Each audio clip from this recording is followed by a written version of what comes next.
Prevention is better than cure. सेहत के इसी मंत्र के साथ हम हर रोज लेकर आते हैं हेल्थ का खास शो संजीवनी, ताकि स्वस्थ रहें आप। रोज की तरह आज भी संजीवनी में विश्व प्रसिद्ध आयुर्वेदाचार्य डॉक्टर प्रताप चौहान देंगे आपके प्रॉब्लम्स का सोल्यूशन। डॉक्टर साहब, बहुत बहुत स्वागत है आपका। Thank you. संजीवनी के शो में हम हर रोज आपकी हेल्थ से जुड़ी किसी एक प्रॉब्लम की डिस्कशन करते हैं और आपको बताते हैं उससे छुटकारा पाने के आयुर्वेदिक टिप्स। आज हम बात करेंगे शरीर के लिए कितना जरूरी है विटामिन B12 और शरीर में विटामिन B12 की कमी होने पर क्या क्या परेशानियां हो सकती हैं। हमारे साथ मौजूद हैं डॉक्टर चौहान, जो आज आपको बताएंगे विटामिन B12 के फायदों के बारे में। साथ ही संजीवनी टिप्स में जानेंगे कि दिल को दुरुस्त रखने के 8 तरीकों के बारे में। लेकिन सबसे पहले आइए जान लेते हैं कि आखिर क्यों जरूरी है शरीर के लिए विटामिन B12।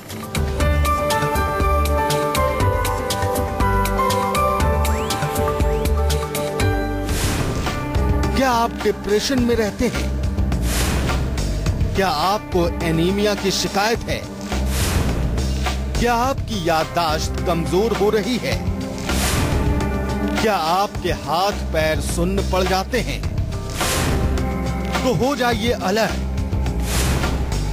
कहीं विटामिन B12 की कमी तो नहीं। तो चलिए सबसे पहले डॉक्टर साहब से जान लेते हैं कि हमारे शरीर को फिट और हेल्दी रखने के लिए विटामिन B12 क्या अहमियत रखता है। देखिए, विटामिन B12 का जो मेन इम्पोर्टेंस है हमारे शरीर के अंदर, एक तो हमारी जो ब्लड सेल्स होती हैं, जो रक्त कोशिकाएं जिनको हम कहते हैं, उनके निर्माण में, उनको स्वस्थ रखने में इसका बहुत बड़ा रोल होता है। दूसरा, जो हमारा नर्वस सिस्टम है, हमारी जो मस्तिष्क से जो नसें निकलती हैं या जो स्पाइनल कॉर्ड से जो हमारी नसें निकलती हैं, पूरा जो हमारा नर्वस सिस्टम है उसको स्वस्थ रखने में विटामिन B12 का बहुत बड़ा रोल होता है। गर्भवती महिलाएं जो होती हैं, जब बच्चे का निर्माण, गर्भ का निर्माण जब चल रहा है, फीटस का जो है ग्रोथ हो रही है, उसके लिए B12 का बहुत आवश्यकता होती है।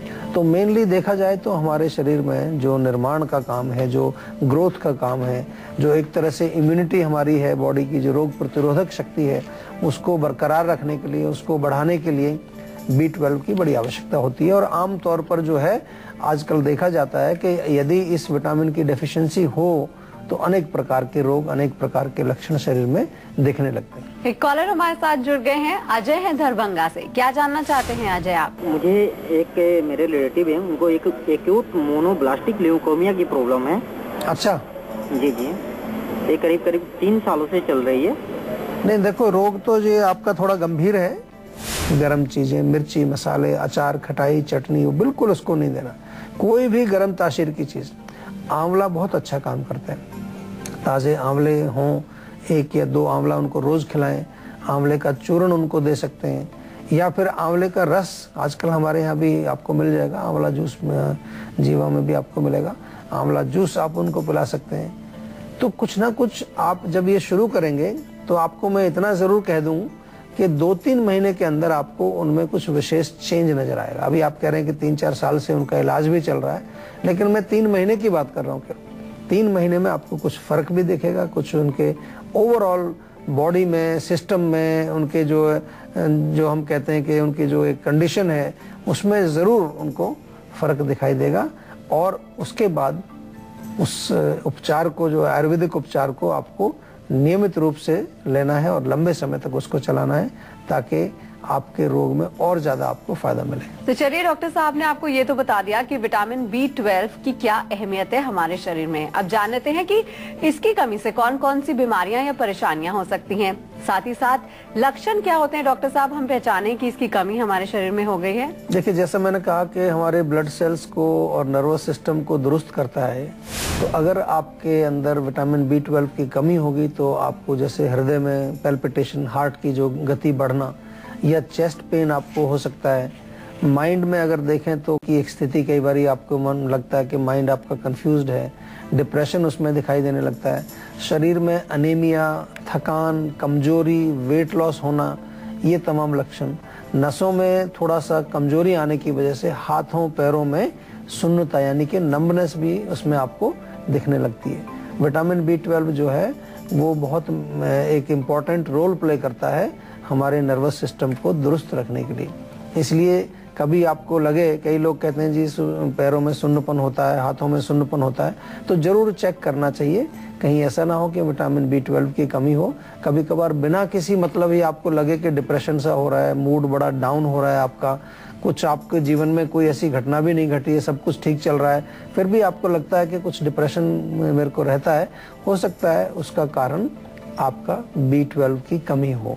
B12 आपके मूड को थोड़ा सा डाउन कर देता है अगर B12 की कमी हमारे शरीर में होती है तो। एक कॉलर हमारे साथ जुड़ गई है, रूबी है महाराष्ट्र से। क्या जानना चाहती हैं रूबी आप?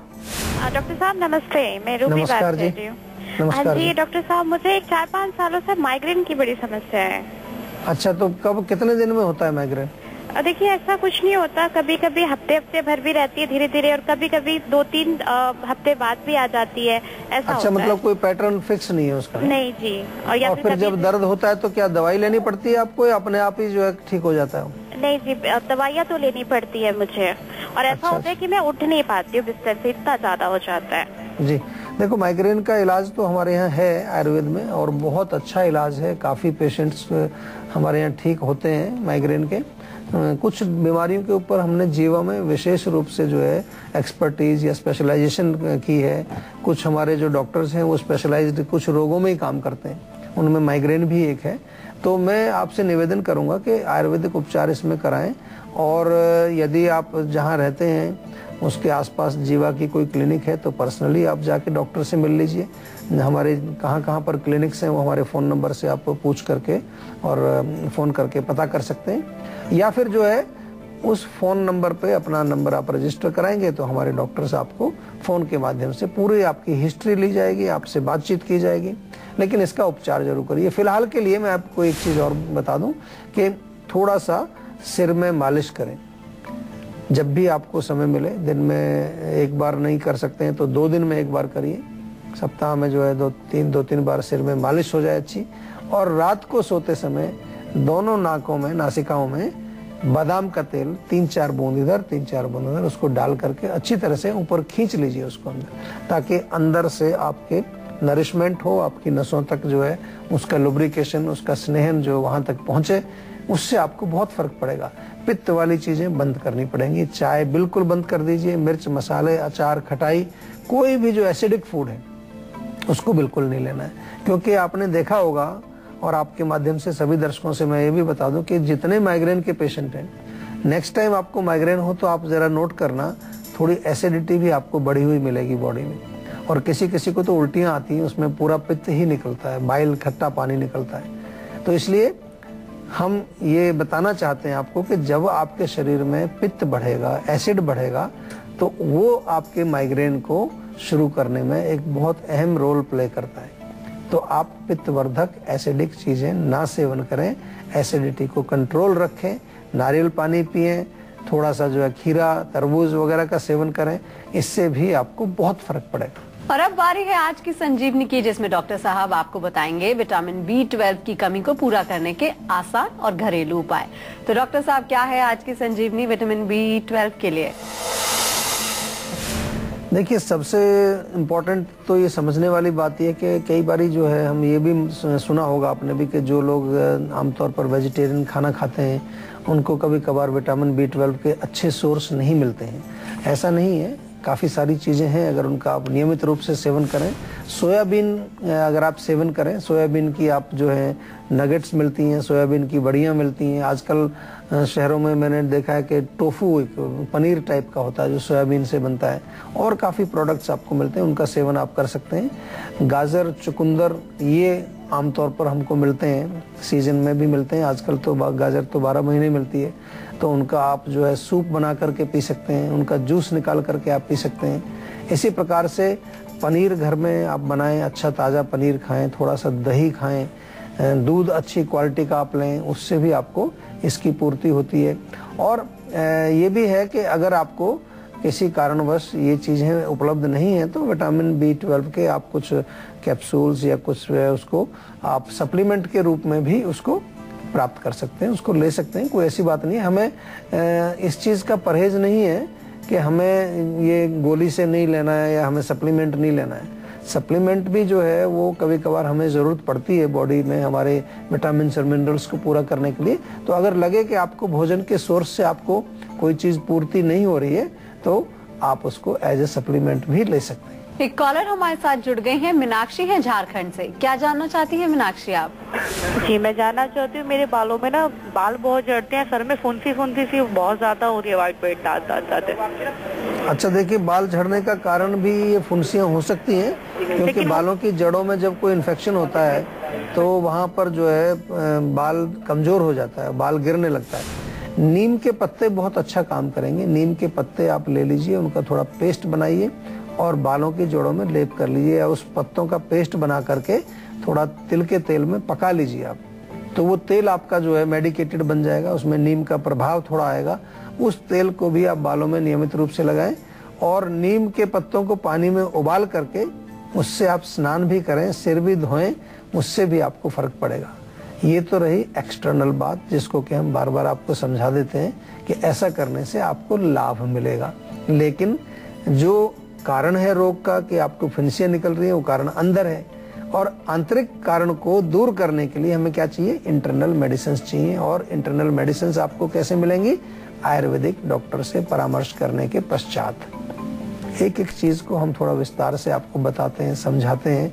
हमारा पर्पज ये है कि आप अच्छी तरह से आयुर्वेद को समझें। हमारा पर्पज ये है अच्छी तरह से अपने शरीर को आप समझें, अपने शरीर की जो विभिन्न क्रियाएं हैं उनके बारे में ज्ञान प्राप्त करें, क्योंकि सबसे बड़ा इम्पोर्टेंट जो है हमारे लिए अगर कोई ज्ञान ज्ञान प्राप्त करना है तो वो इस शरीर के बारे में करना है, सबसे पहले इसके बारे में, क्योंकि इसी से हमारा जो है शरीर स्वस्थ रहेगा, और शरीर स्वस्थ रहेगा तभी हम कुछ और कोई कार्य हम अपने जीवन में सुचारू रूप से कर पाएंगे। तो चलिए अब डॉक्टर चौहान से जान लेते हैं कि कितनी मात्रा में एक हमारे शरीर को विटामिन B12 की जरूरत होती है, और साथ ही साथ कोई सावधानियां या परहेज हो तो वो जरूर बताइए। देखिए, जो एक स्वस्थ एडल्ट है उसके लिए 2.5 माइक्रोग्राम के लगभग जो है 2.5 माइक्रोग्राम के लगभग पर डे की रिक्वायरमेंट होती है। बहुत माइक्रो न्यूट्रिएंट्स इनको इसलिए कहा जाता है कि थोड़ी सी मात्रा में ही इनको जो है हमें ज़रूरत होती है, और उतना मिल जाए तो हमारे शरीर को ये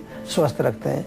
जहाँ तक हम बात करें कि प्रिकॉशंस या परहेज वगैरह, तो हमें कोशिश करनी चाहिए कि हम जितना भी जो है न्यूट्रिशन, चाहे वो विटामिन B12 हो, चाहे वो और दूसरे विटामिन और मिनरल्स हों, हमें कोशिश यही करनी चाहिए कि उनको अगर हम हो सके तो नेचुरल सोर्स से ही प्राप्त करें।